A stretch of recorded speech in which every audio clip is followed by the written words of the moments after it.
Derdimi dağlara dedim, garibem ben hara gidip.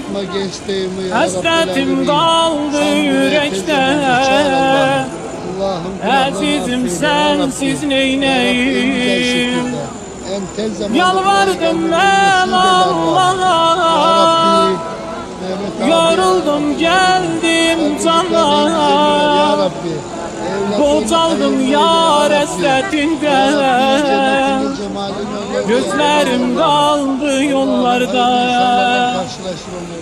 Dağlara yutar dağlara, ben garibem ben kim ağlaya. Dağlara yutar dağlara, ben garibem ben kim ağlaya. Çıktım dağlar